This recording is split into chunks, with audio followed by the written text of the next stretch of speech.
Bueno. Señor, te agradecemos por esta mañana, agradecemos, Señor, tu presencia, tu palabra, Señor, que está abierta para todo aquel que quiera, Señor, aprender, tomarla para su vida, y nosotros queremos, Señor, en esta mañana poder tomar lo que viene de vos, que pueda llegar a nuestros corazones, Señor, y formar parte de nuestra vida, de nuestro diario caminar. Te agradecemos por cada situación, por cada cosa que pones en nuestro camino, y te agradecemos porque tu palabra, Señor, nos acompaña siempre, Señor, nos levanta, nos endereza de nuestros caminos. Gracias, Señor, por este tiempo, gracias por todos los que estamos, Señor, porque tenemos necesidad de escucharte, de aprender y por sobre todo de ponerlo en práctica. Señor, quédate con nosotros, en el nombre de Jesús te lo pedimos, amén. Amén. Amén. Bueno, muy bien. Como habíamos venido diciendo, los capítulos 9, 10 y 11 forman un todo en el cual el apóstol Pablo está tratando específicamente el problema judío. ¿En qué sentido? Tratando de explicar a la nación judía que Cristo es lo que ellos estaban esperando, que es el cumplimiento de los tiempos, y que la única manera de obtener la salvación es a través de la fe en Cristo Jesús. El capítulo 9 estábamos hablando de la soberanía de Dios. Bueno, a Jesús, no cambiaste mucho, Jesús, ¿eh? No me peiné. Bueno, qué bien. Escuché todo igual. ¡Qué facha, papá! Decíamos entonces que en el capítulo 9, Dios está hablando, Pablo trata de establecer lo que se llama la soberanía de Dios sobre la nación de Israel y también la soberanía de Dios sobre la humanidad. Pero por otro lado, todos aquellos que piensan que no hay una libertad en la elección, sino que es solamente una actitud de Dios en cuanto a elegir o no elegir, le podemos decir a cualquier persona que cree es salva. No. Porque Dios dice, ¿no? Y el que creyere será salvo. Es decir, Dios no establece un límite en cuanto a todos los que van a creer. Por eso Juan 3:16, que habla que para todos. El que creyere y aceptar en su corazón. Por supuesto. Porque también dice que no todo el que, o sea, que hasta los demonios creen y tiemblan. Bueno, estamos hablando de la verdadera conversión, que significa arrepentimiento y fe. Es decir, arrepentimiento de pecado y fe en Cristo. Cualquier persona que se acerca a Dios en esa actitud recibe la salvación y recibe la prenda del Espíritu. Ahora, el capítulo 10 va a continuar y es interesante cómo el apóstol cita una infinidad de textos del Antiguo Testamento para mostrar que Dios ya desde la antigüedad tenía el plan preparado de salvación.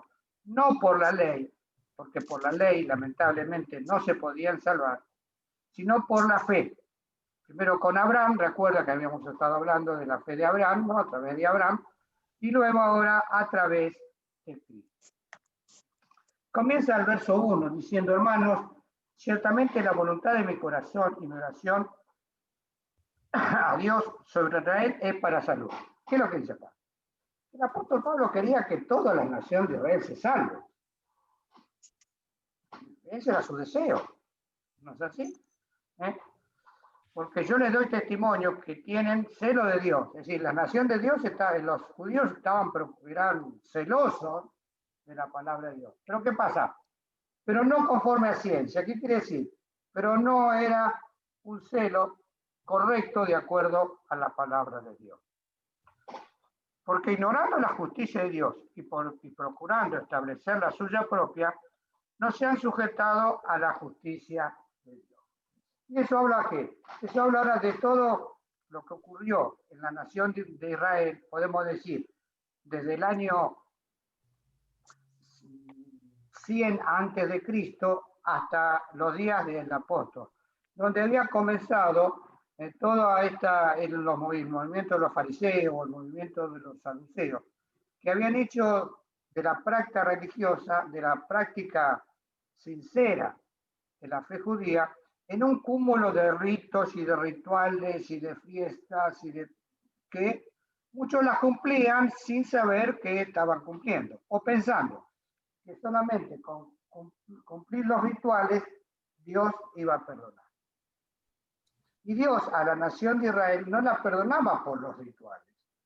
Si celebraban la fiesta de los panes sin levadura, la fiesta de la cabaña, la fiesta de Pentecostés, y todo ese ritual que no se lavaban las manos, se lavaban las manos para comer. Todas esas cosas, montones de costumbres que ellos tenían. Ellos tenían que ver que en toda la ley, porque la ley, ¿qué cosa? Dice el apóstol Pablo, nos conducía a Cristo. Si ellos hubieran espiritualizado, entender todo lo que tenía que ver con la Pascua. ¿Es así? Todo el símbolo, porque todo el simbolismo de la Pascua que es Cristo. El cordero, la sangre, las hierbas amargas, todos los elementos de la Pascua apuntan a Cristo.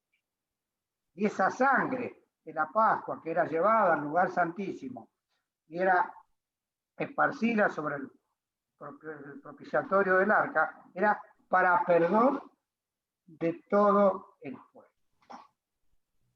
Pero ¿qué pasa? Los judíos se habían hecho de toda la religión, de toda la práctica judaica, una cantidad infinita de interpretaciones como a ellos les parecía. De hecho, supongamos, cuando el Señor le dice que no tenían misericordia, ¿no? Y ellos decían, no, lo mío es Corbán. ¿Qué decía? Segundo de San Lucas, ¿recuerdan, no? Decía, todo lo que yo tengo lo ofrendé a Jehová. Así que, como lo ofrendé a Jehová, no puedo ayudar ni a mi papá, ni a mi hermano, ni a mis hijos. Esa es hipocresía. Entonces, ¿qué pasa? Como lo habían ofrendado a Jehová, por el momento lo usaban, pero pertenecía a Jehová. Era una hipocresía, por supuesto, para no ayudar al prójimo. Por eso le dice acá que no es, por eso el verso 3 dice, porque ignorando la justicia de Dios y procurando establecer la suya propia, es a través de las obras que ellos hacían. Y las obras, ¿qué pasa? No justificaban. ¿Por qué? Porque nadie podía respetar o cumplir exactamente los 10 mandamientos. Recuerden, nos tenemos que trasladar a Romanos capítulo 2 y capítulo 3, cuando dice que todos pecaron, que todos fueron destituidos de la gloria de Dios. El apóstol allí comienza a mostrar que la ley nos conducía a Cristo. ¿Por qué? Porque la ley mostraba el pecado que era imposible de cumplir y no era necesario la redención por fe a través de Jesús. Muy bien. Y entonces ahí, el verso 5, pueden interrumpir si algo no entiendo. Yo estoy tratando de ir un poquito más rápido porque son cosas que ya le hemos analizado bastantes o muchas veces. Dice, y el verso 4 dice, porque el fin de la ley es Cristo para justicia de todo aquel que... Es decir, la ley nos conducía a Cristo. Cristo, ya se acuerdan, en Mateo capítulo 5, le he dicho que él había venido que no a abrogar, a quitar la ley, sino a cumplirla. Mostrando que él había sido el único que había cumplido la ley, por eso la muerte no le puede retener y por eso resucita. Porque cumple los requisitos establecidos por Dios al principio. Cuando dice, el que pecare morirá, más el que no pecare, la muerte no le puede retener. Muy bien, entonces la ley nos conduce a Cristo, y si nosotros recuerdan, vamos allá, podemos ir, si quieren, podemos leer en Efesios capítulo 2.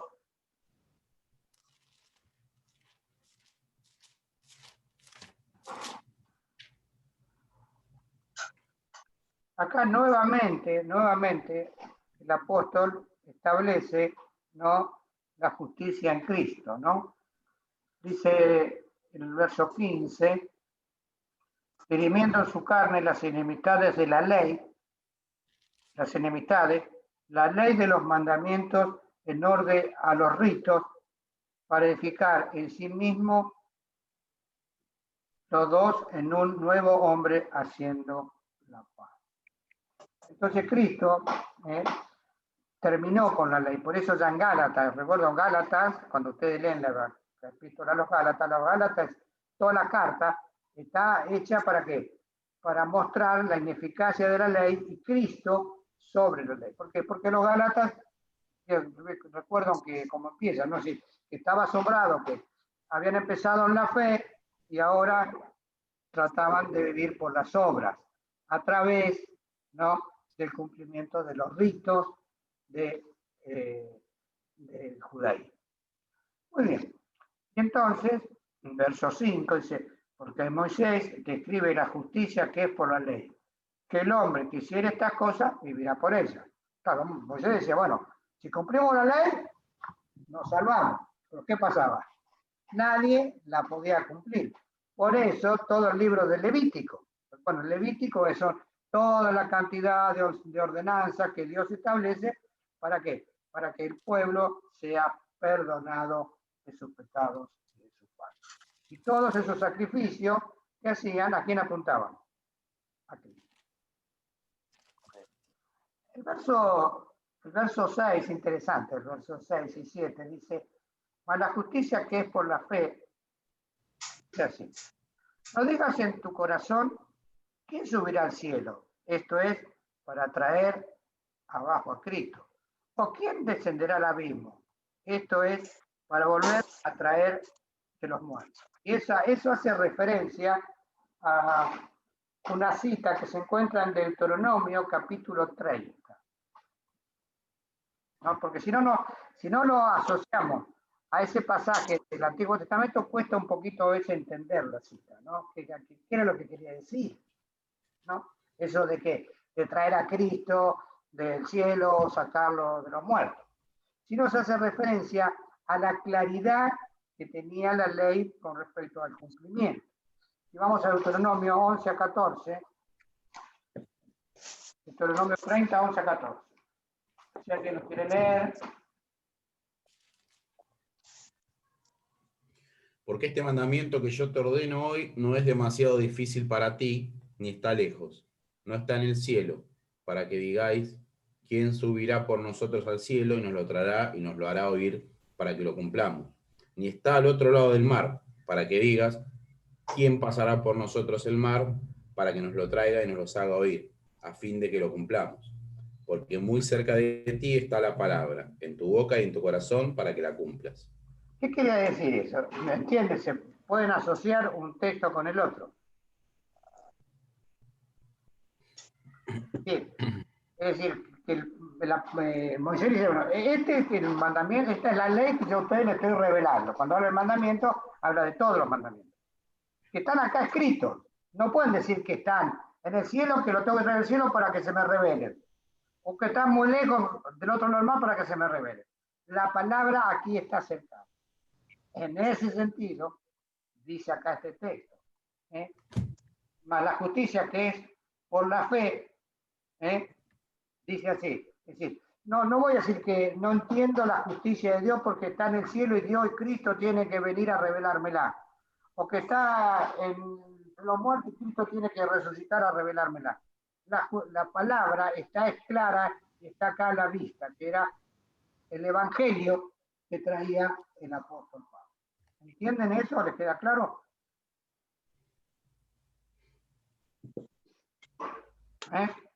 Creo que acompaña a la presencia de Dios continuamente manifestándose. Veía un pueblo desordenado, o lo ordenó, le dio leyes, lo organizó. Vio un pueblo desobediente, los mandamientos para que vivan, que convivan, que...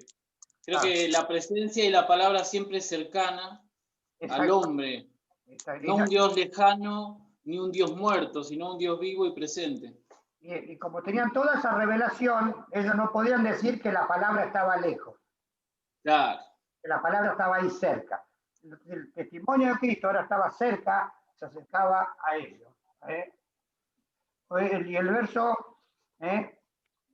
8, más, ¿qué dice? Cercana está la palabra en tu boca y en tu corazón. Y esta es la palabra de fe, la cual os predicamos.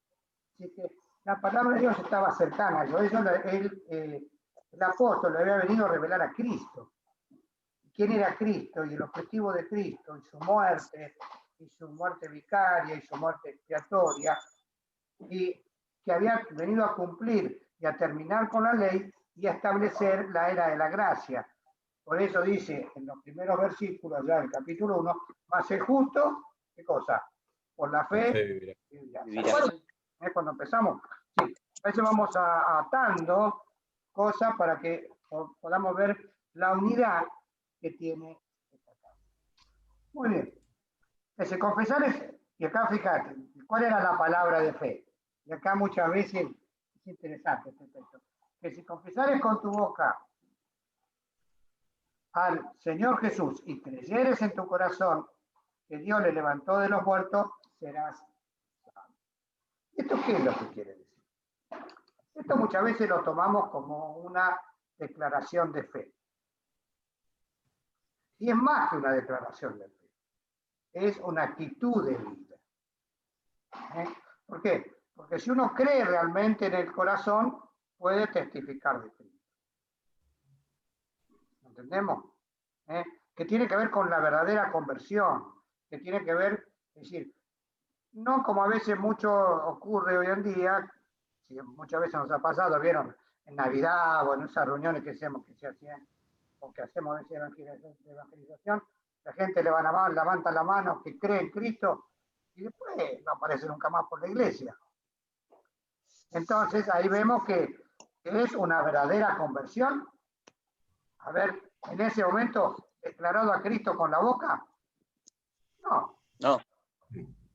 ¿Por qué? Porque si hubiera sido una verdadera conversión, se manifiesta en su vida, en el cambio, en acercarse a Dios, en buscar de Dios. Entonces, no lo tenemos que tomar solamente como una declaración de fe, que muchas veces nosotros le decimos a la gente para que se acerque a Cristo. Y está bien, pero no pasa por ahí este texto. Este texto pasa por una profunda conversión en el cual se ven los frutos. Esto tiene que ver con lo que dice allá Santiago, ¿no? Que una fe sin fruto, ¿qué cosa? Está muerta. El Señor Jesucristo dijo lo mismo. ¿Qué cosa? Por su fruto lo vas a conocer. Si vos decís que yo declaro a Cristo y en mi vida no hay fruto de un cristiano, ¿qué tengo que hacer? Tengo que sospechar si soy realmente cristiano. No es solamente declararlo con la boca. Tiene que haber una experiencia profunda de conversión en nuestro pueblo. ¿Cómo, Elba? No, que no lo escucho bien. Soy yo que estoy sorda. Está sorda. Ah, bueno. Ponelo más fuerte. Lo voy a levantar más al volumen. Puedo. No, el volumen sí, nítido no lo escucho, pero soy yo, es el celular. Ah, el celular. Me parece, sí. Bueno, ahora viene el verso 10. El verso 10 dice, porque con el corazón se cree para justicia, mas con la boca se hace confesión para salud. Por supuesto, es una verdadera experiencia de conversión, lo digo, lo manifiesto, lo tengo que manifestar. Y se tiene que ver. Y esto es lo que Pablo lo quería transmitir a los judíos que escuchaban. Recuerden, todo esto que estamos hablando, muchas veces utilizamos esta palabra para darle a los incrédulos, pero desde el punto de vista de la exégesis, ¿qué quiere decir? Pero que realmente el apóstol estaba escribiendo, era una palabra dada para los judíos. Le quería decir a los judíos que no solamente ellos tenían que decir que eran los seguidores de Moisés, sino que tenían que dar los frutos de esa acción de la obra de Moisés. ¿Entendemos? Y allí ahora comienza a hablar unos textos muy interesantes del profeta Isaías. ¿No? Y acá nuevamente, porque el verso 11 nos lleva nuevamente al último versículo del capítulo 9. Entonces, porque la Escritura dice, todo aquel que en él creyere no será avergonzado. Y eso hace referencia a la piedra Que ve aquí la piedra que pusieron los edificadores, viene a ser cabeza del ángulo, y en el que en él creyere, dice allá en Isaías, no dice será avergonzado, dice otra palabra, pero que significa lo mismo, ¿no? Y dice que no huyamos por temor. Sería la traducción de esta palabra avergonzado. Entonces el que cree no puede huir. ¿Por qué? Porque el que cree en esta piedra que es Cristo, Cristo lo va a levantar, lo va a proteger, le va a fortalecer y por eso dice no va a ser avergonzado. No necesita huir. No se apresure, dice. Claro, ese no se apresure significa la misma palabra que se puede traducir de las dos maneras. ¿Y qué quiere decir la etimología? No huir por temor. No estemos dispuestos a dispersarnos. Muy bien. Y ahora acá viene un párrafo muy interesante, ¿no? Porque todo aquel que invocare el nombre del Señor, ¿qué cosa? Será salvo. Y eso se refiere a qué? A lo que dice Pedro en Pentecostés. Y hace referencia a la profecía de Joel, que tiene que ver, de Joel capítulo 2, de que tiene que ver con el día de Jehová. Y es muy interesante esto, ¿no? Cómo el apóstol va mostrando a través de todo el Antiguo Testamento, y más allá del conocimiento que el apóstol tenía del Antiguo Testamento para citar, porque para nosotros hoy es fácil. Digo, Deuteronomio 28:15. Deuteronomio 28:15. Ahora imagínate vos que yo a vos te doy un rollo escrito, un rollo de papel así, mire. Te doy un rollo de papel así y vos tenés que extenderlo, ¿no? Y vas a ver todo escrito sin ningún tipo de separación. Sin divisiones ni de capítulos ni de nada. Como la gente, los judíos, conocían el Antiguo Testamento y cómo Pablo lo conocía para citar estos textos y escribirlos. ¿Por qué? Porque quizás los copiaría, porque tendría algún documento, pero a lo mejor lo tenía que hacer de memoria. Y ese texto de Joel no dice, porque todo aquel que invocare el nombre del Señor será salvo, es una profecía que tiene una doble aplicación. La primera aplicación la toma Pedro, que se cumplió en ese día. Es decir, en Pentecostés se cumplió una parte de la profecía. Si uno va a leer la profecía de Joel, después léanlo en sus casas, leen todo el capítulo, es interesantísimo. Habla de qué? Del día final. Del día al final, cuando ocurra la venida de Cristo, el día de Jehová, cuando venga a establecer Cristo su gobierno milenial. Entonces, podemos decir que acá el apóstol nuevamente toma la idea de Pedro, del cumplimiento parcial de la profecía. Todo aquel que invocare el nombre del Señor será salvo. ¿Y a qué Señor se refiere? A Cristo. Porque recuerden, para el apóstol Pablo, Cristo era Dios. Cristo había venido a ¿qué? A ocupar el lugar que nos correspondía a nosotros para justificarnos delante del trono de Dios. Y acá el verso 14 se ha hecho famoso de estos versículos a través de una canción, ¿es así?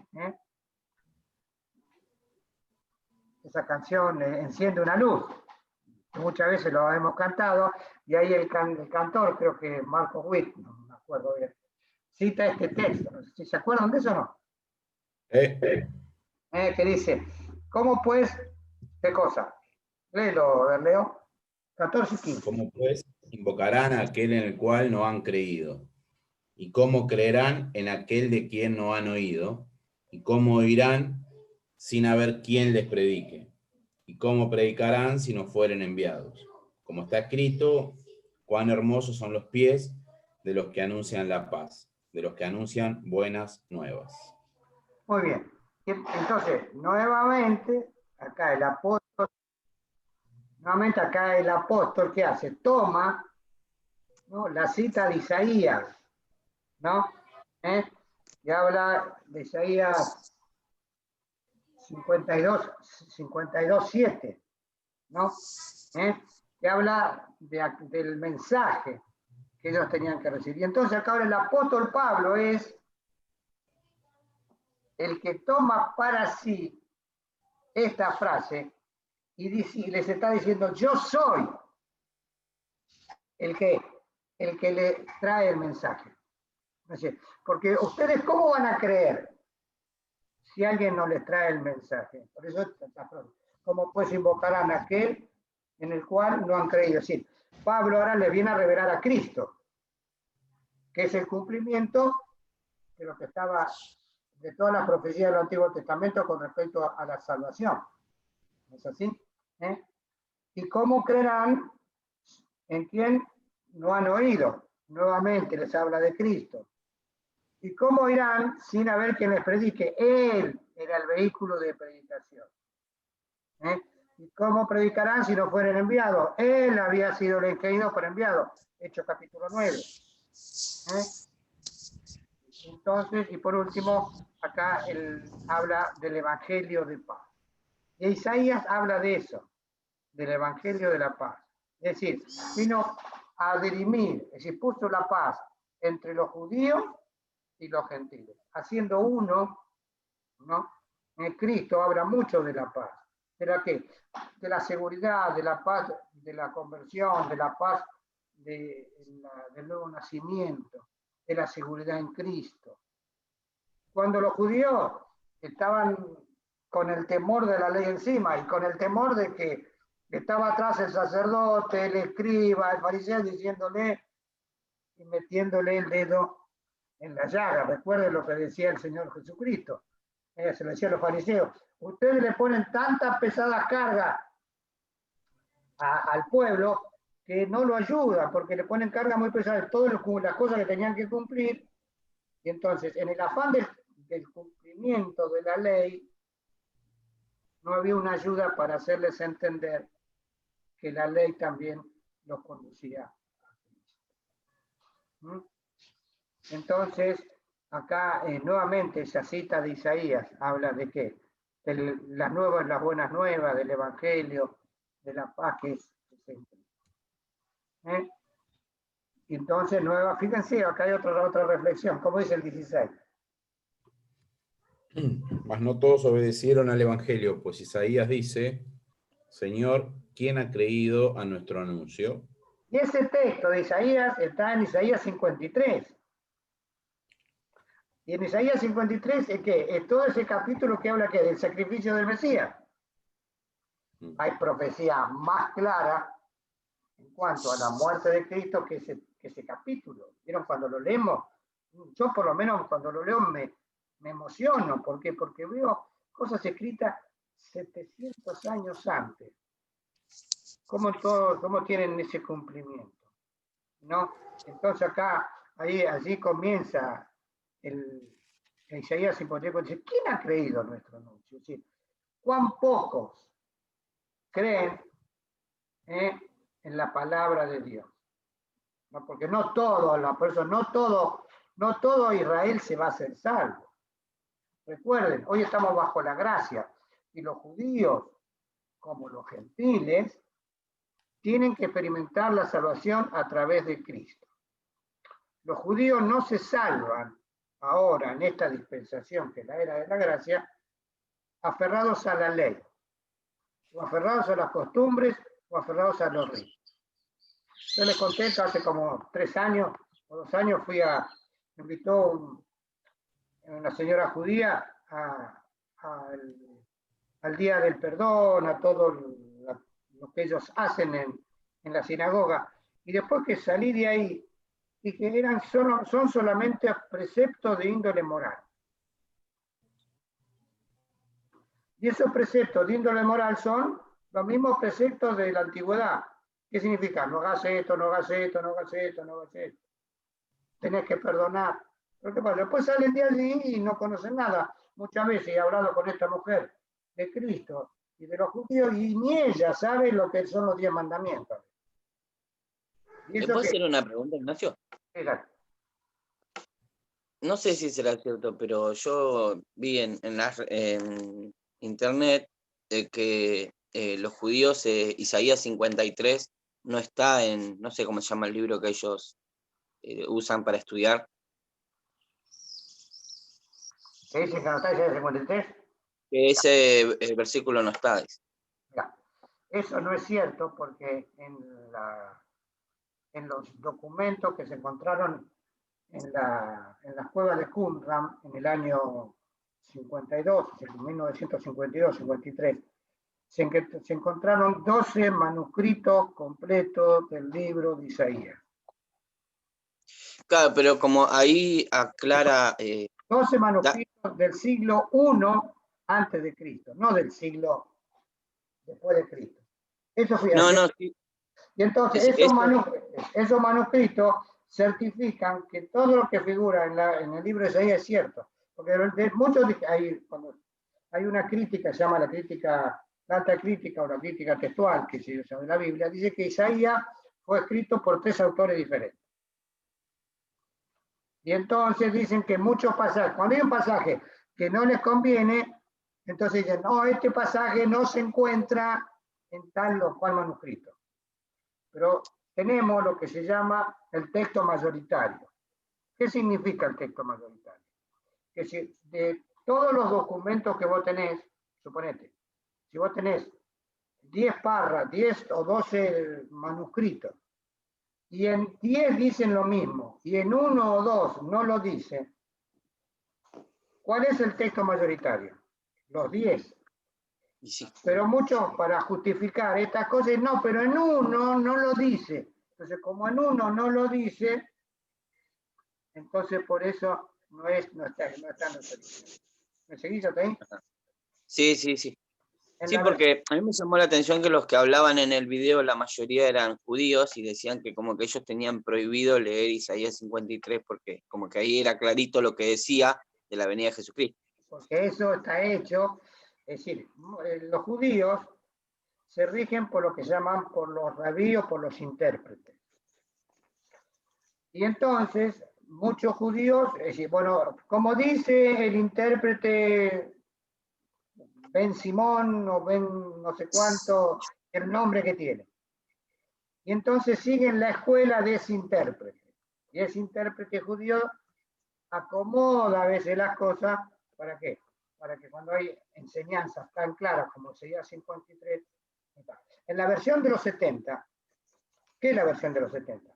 La versión de los 70 fue una traducción que se hizo del hebreo al griego en el año más o menos 160 antes de Cristo, tardaron como 40 años en Alejandría, donde tradujeron todo el Antiguo Testamento al griego, Isaías 53 está. Entonces no pueden decir ellos que Isaías no pertenece al texto sagrado. ¿Te queda claro? Sí. Bueno. Muy bien. Después les voy a pasar un testimonio de un judío convertido a Cristo, está muy bueno. Es muy interesante. El video que yo veía era de un judío convertido. Claro. Y él comentaba eso. Claro, por eso, que no lo dejaban leer, porque cuando vos lees ese texto, te quedás petrificado porque habla de Cristo. O cuando vos entendés la Pascua, ves la Pascua judía ves la Pascua establecida en el libro de Éxodo, y ves el sacrificio de Cristo en la cruz del Calvario, y ves toda esa interrelación. O cuando ves la declaración de San Juan el Bautista que dice, y aquí el Cordero de Dios que quita el pecado del mundo. ¿Qué quiere decir Juan el Bautista? Claro. No, usted no quiere decir que Jesús era el Cordero Pascual, que tenía que ser sacrificado para que esa sangre que se pintaba en el dintel trajese salvación a la familia. Son cosas que no las podés a veces entender. Lo mismo ocurre con la doctrina falsa. Cuando vos tomás la doctrina católica que distorsiona todo para justificar a María, o cuando tomarás a los testigos de Jehová que distorsionan todo para decir que Jesús no es hijo de Dios. Y así podemos poner muchas doctrinas. O cuando vos ves todo lo torcido que han hecho los mormones para decir cosas que no tienen ni fundamento respecto a que Cristo había estado en América del Norte antes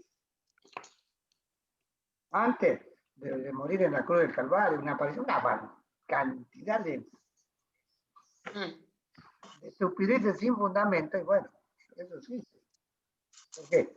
Porque los hombres a veces se les mete una idea, o Satanás los induce esa idea, por eso, como decíamos la semana pasada, Dios les envía espíritu de error para que crean a la mentira. Cuando vos te empecinas, tienes que creer en la verdad. Muy bien. Qué interesante estos textos, del 14 al 15, al 16, ¿no? Que nos hablan de la acción ahora, y ahora sí lo podemos tomar para nosotros, de la acción que tenemos en la evangelización. Y esto sí, debe ser tomado como por la iglesia ahora. Ya, podemos extrapolarlo de la exégesis del texto. ¿Qué significa extrapolarlo? Sacarlo de todo el entorno judaico que tiene y tomarlo como una enseñanza a la iglesia. Que la iglesia lo ha hecho otra vez. La iglesia ha tomado esta palabra y ha establecido que la tarea misionera, la tarea de extender el evangelio. ¿Por qué? Porque es la única manera que las personas se conviertan, que escuchen a Cristo y a qué vino Cristo y su propósito para venir a esta tierra. Y qué bendición también tienen aquellos que anuncian, como dice el final del versículo 15, el evangelio de paz, que trae paz a la humanidad.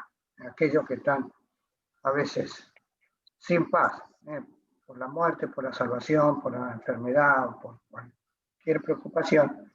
Cuando viene Cristo a nuestro corazón, ya somos liberados del temor de la muerte. ¿Por qué? Porque sabemos que cuando morimos vamos a estar en la presencia misma de Dios. Muy bien. Pero el 16 dice, no todos los judíos son salvos, solamente aquellos que crean. Y entonces el versículo tan conocido, a ver, veámoslo al 17. Así que la fe... ¿Sí? Así que la fe es por el oír y el oír por la palabra de Dios. Sí. Y entonces a veces cuando ustedes, ahora que lo entendemos, porque que vemos este texto está dado a los judíos. Dice, ustedes que tanto leen, la palabra les tendría que ver, ¿qué cosa? Infundido la fe. Entonces, a nosotros también, la única manera que la fe sea generada en nosotros es que se nos hable, o que leamos, o que estudiemos, o que entendamos, o que escuchamos, ¿qué cosa?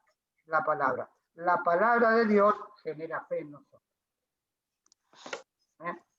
No solamente a veces los testimonios, la sanidad, y la limpieza y la prosperidad. Esas son acciones, como decir, colaterales de lo central. Lo central que es la fe en Cristo. Y la fe solamente viene por leer la palabra. ¿Por qué? Porque la palabra nos muestra la necesidad y los requisitos para la fe, que es el arrepentimiento de nuestros pecados y la fe en su sacrificio expiatorio en la cruz del Calvario. Muy bien. Versículo 18. Entonces, sí. Otra pregunta. Entonces, la persona que está negada, perdón que no pongo bien la cámara porque... No, está bien, no te das problema. Sí. No, porque está enchufado el celular. Está enchufado, no tenía batería. La persona que está negada a la Biblia, no, ¿y quién te dijo que eso lo escribió? ¿Y quién lo escribió eso? Hombres como nosotros, no, y que niegan la palabra de Dios, no va a escuchar nunca, está negada, no escucha. Tú estás negada y claro, vos nunca la fe se va a poder generar en esa persona, porque no escucha la voz de Dios. ¿Entendés? Sí, tristemente. En el caso de... En el caso de Cristian, que siempre tenía un compañero que insistía con esto, no, porque yo estudié tal cosa, porque yo estudié tal otra, y bueno, y negaba la Biblia, pero sacaba un montón de otros argumentos, pero negaba la Biblia. Los otros argumentos pueden estar buenos y pueden ser hasta ciertos, pero... Sí, y eso es lo que le dice Pablo a los judíos. Los judíos estaban llenos de argumentos para negar a Cristo. Pero él les cita que el Antiguo Testamento para conducirlos a Cristo. Y les cita que la fe, que lean en el Antiguo Testamento lo que hablaba de Cristo para que la fe sea formada ahora en ellos. ¿Entendés? ¿Entendemos, Nancy? Sí, sí, sí. Muy bien. Interesante como Pablo, sabiendo que le hablaba, digamos, a un pueblo que conocía la ley, que conocía las escrituras, cómo en vez de confrontarlos, utiliza ese conocimiento y va como salteando de punto en punto en ese conocimiento de la ley, nombrándoles, digamos, todas las profecías, digamos, mesiánicas que conducían a Cristo, utilizando el conocimiento que ellos tenían del Antiguo Testamento. Sí, sí, exactamente. Lo mismo que Pedro en Pentecostés, cuando cita la frase de Joel, todo el que le invocare será salvo. Entonces, y eso se aplica ahora a nosotros. Cualquiera que se acerque a invocar el nombre de Cristo, pone fe en su obra redentora, es salvo. ¿Por qué? Porque obtener la fe en la obra redentora significa reconocer nuestra capacidad y que estamos perdidos, que tenemos que poner la fe en él. Y acá continúa, leo en este sentido, ¿no? Porque dice, porque sigue citando el Antiguo Testamento. Más digo, no han oído antes bien, que por toda la tierra ha salido la fama de ellos, y hasta los cabos de la redondez de la tierra las palabras de ellos. Cita, ¿no? Una frase del Salmo 19. ¿Pero qué son las frases? ¿Quiénes son estos que cita? Estos son los cristianos. Es decir, todos los cristianos que habían aparecido, tanto judíos convertidos como gentiles convertidos. ¿No?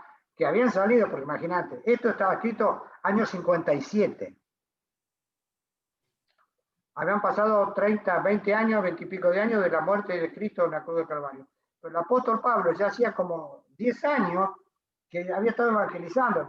Éfeso, Antioquía, y en esos 20 años el evangelio se había extendido por todos lados.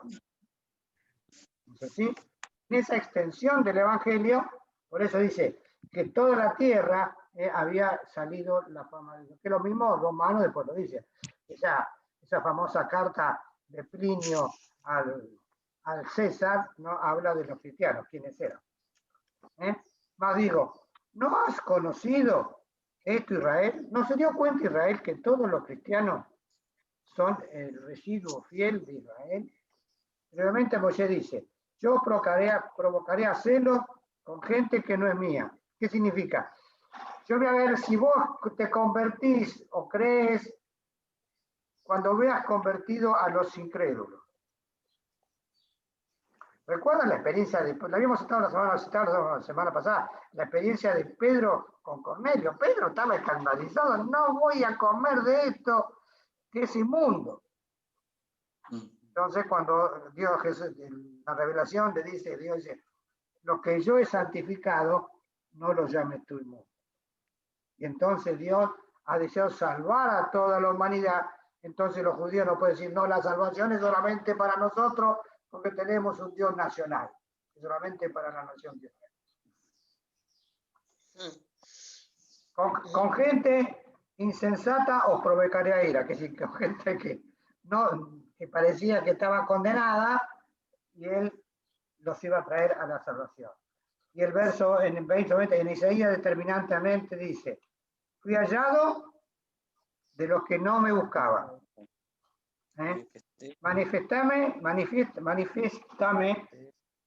a los que no preguntaban por mí. Y el versículo 21-30, más acerca de Israel dice, todo el día extendé mis manos a este pueblo rebelde y contradictor. Y ahí la contrapone. La palabra que había sido aceptada por los gentiles contra un pueblo que se les había predicado durante miles de años, y cuando llegó Cristo no vieron, no conocieron el tiempo de su venida. Y a mí una cosa que más me llama la atención es los magos de Oriente. Los magos de Oriente van a Herodes y le dicen, venimos a ver al rey de Israel. Entonces Herodes se preocupó y dice, me están serruchando el piso. Va y llama a todos los escribas, los sabedores. Y entonces le dicen, sí, van a ser en Belén, dice. ¿Y qué hace? Todos los judíos que eran leedores de la Biblia. Ven la profecía cumplida y ¿qué hacen?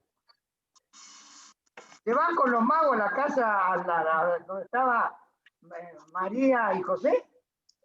No, se quedan con Herodes. Cosas más contradictorias que esa puede haber en la gente. ¿Me entienden lo que estoy diciendo, no? Le dicen a Herodes que sí, era cierto, ellos no van cuando se cumple la profecía. Ese era ese pueblo rebelde y contrario, aferrado solamente a las tradiciones de los hombres, que habían elaborado a través de 400 años, desde que salieron de Babilonia en el 470 hasta la muerte de Cristo en la cruz del Calvario. Capítulo 12 continúa, el capítulo se va a continuar con lo mismo, ¿no? Y hay otras cosas interesantes que vamos a ver la semana que viene. Mariano, ¿hasta cuándo es la clase de la escuela militar? ¿Hasta el 30 de noviembre o terminando? Sí, estamos como los otros años. Todavía no nos había puesto una fecha de cierre. Bueno,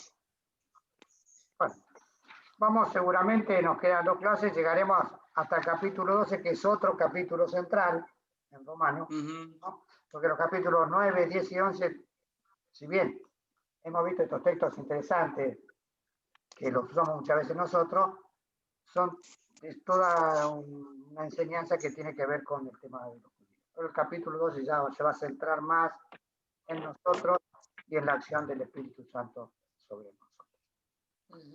¿Alguna duda? ¿Algún comentario? No. No. Recuerden que el domingo que viene el culto es en vivo. Ah, bueno, bárbaro. Vamos, va a ser por Zoom, como esto. Por YouTube, ¿no? No, se va a hacer por Zoom, pero se va a compartir en las plataformas. Bueno, la vez pasada me costó mucho eso hacer. Y si ustedes dan por Zoom y dan no van a dar el ID como damos acá. Sí, se habían dado. Pero claro, dice que directamente el enlace directo. ¿El mismo que se dio para el domingo de la cena, de la Santa Cena? Sí. Ah. Bueno, listo, entonces, mediante nos conectamos. A la hora tenemos ya el otro culto para que lo podamos ver. Les pido un favor, sí. Que estén orando por 2 personas de la familia de Ale. El papá de Ale, que él creía en Cristo, la mamá de él lo llevaba a la iglesia, pero él por alguna circunstancia y por demostraciones de personas de dentro de la iglesia dejó de creer y se alejó de la iglesia completamente.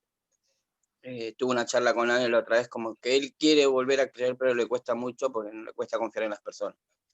El padre de Ale se llama Sergio y ella tuvo una charla con él y ella lo vio con intenciones de acercarse. Él dice que ora, pero le da vergüenza que la mujer lo vea, entonces se aleja mucho. Y después por el hermano que se llama Javier, que está muy mal mentalmente, que bueno, que podamos ser un medio del Señor para poder llegar hasta casa. Para que aprenda a confiar en Cristo y no en los hombres. Vamos a orar por eso. Amén. Porque él servía en la iglesia cuando Porque él les contó a Ale que él servía todo, pero cuando vio actitudes raras se alejó de todo. Que vuelva, entonces, si evidentemente tiene la fe todavía en su corazón. Así que oremos para que él nuevamente pueda no ser escandalizado de nosotros los cristianos y pueda poner su mirada en Cristo. Muy bien, chicos, que el Señor los bendiga y nos estamos viendo. Un abrazo a todos. Buena semana. Un abrazo eterno.